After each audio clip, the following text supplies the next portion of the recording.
काफ़ी लोगों का ये है राय कि हम आचार्य प्रशांत को क्यों सुनें, हम खुद की सुनेंगे, हम खुद की करेंगे। देखो, खुद की सुनने से बड़ा कोई और दुर्भाग्य नहीं है। आज आपने अपनी जो हालत कर रखी है वो खुद की सुन कर ही कर रखी है। काफ़ी लोगों का आता है कि क्यों सुनना है उनको, अपनी फैमिली की सुनो, समाज की सुनो। तो जो आप सुनते हो ना खुद की, ये फैमिली और समाज से ही आता है। समाज ही आपको सिखाता है कि इस तरह से चलना चाहिए, इस तरह से करना चाहिए, इसके बाद ये, इसके बाद ये, इसके बाद ये, और आप वही करते हो। बस नाम आप उसको दे देते हो कि मैं कर रहा हूँ, ये मेरा अपना राय है। तो अब कुछ लोग ऐसे आते हैं जो कहते हैं कि ना समाज की सुनो, ना खुद की सुनो, किसी की मत सुनो। देखो भाई, अगर आप किसी की नहीं सुन रहे हो तो आप कहीं ना कहीं खुद की ही सुन रहे हो, और खुद को सुनना बहुत बड़ा दुर्भाग्य है। आज हमारी हालत जो है वो खुद को सुनकर ही हुई है। हमने कभी किसी को महत्वपूर्ण माना ही नहीं। अब कुछ लोग आते हैं वो कहते हैं कि समय समय पे सबकी सुनो लेकिन करो अपनी मन की, तो वो वही हाल है, सेम चीज़ है। अब बात आता है कि आचार्य प्रशांत को क्यों सुने। देखिए, अगर आप में ईमानदारी होगी तो इतना तो पता है कि वो बंदा जो बोल रहा है वो सच है, इतना तो पता है। और अब चुनाव की बारी आती है कि आपको करना है या नहीं करना है, वो आपकी चुनाव की बात है कि वो जो बात बोल रहे हैं ठीक है, सही है, लेकिन क्या ये लागू भी हो सकती है, या फिर क्या ये सच में है ऐसा। तो इसके लिए तो सोचना पड़ेगा, और इसके लिए ईमानदारी भी चाहिए।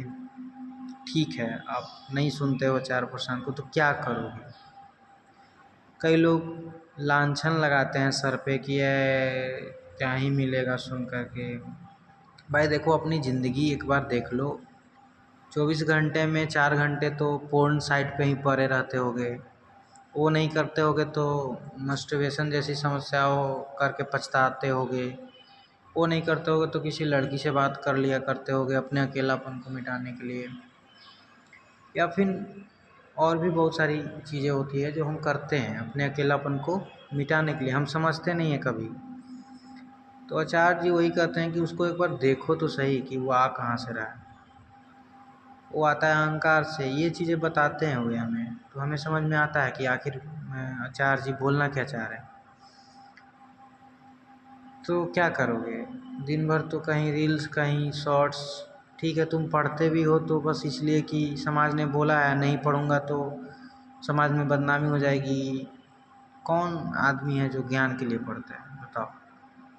सच में ऐसा नहीं है, नहीं पढ़ते हो ज्ञान के लिए, तो डरे हुए हो, और इस डर को छिपाने के लिए बस जो हाथ में लग गया है वो करते जा रहे हो, करते जा रहे हो बिना सोचे समझे। एक भी तुम्हारा सोच उसमें नहीं है, अपना सोच नहीं है। तो सुनना तो है, तो ऐसे व्यक्ति का सुनो ना जो तुम्हें तुम्हारी ओर देखना सिखा दे कि देखो एक बार तुम कैसे हो, आईना की तरह हो। गुरु तो आईना की तरह ही होता है।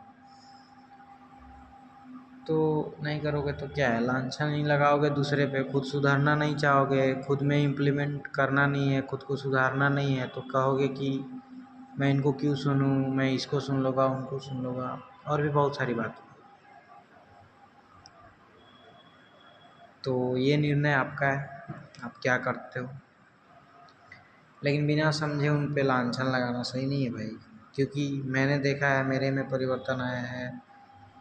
और परिवर्तन ये आया है कि ये बदल गया है, और बाहर की जो दुनिया है उसको मैं पहले जैसा देख ही नहीं पाता हूँ। मैं सोचता हूँ कि मैं पहले कैसा था, तो उसमें भी थोड़ा मुझे अड़चन हो जाती है कि मैं बिल्कुल ही अजीब था। अजीब भी नहीं बोलो, भद्दा। और आज भी कमियां हैं हज़ार, उसको दूर कर रहा हूँ। सर को सुनने से ही हो रहा है भाई, ऐसे नहीं होता।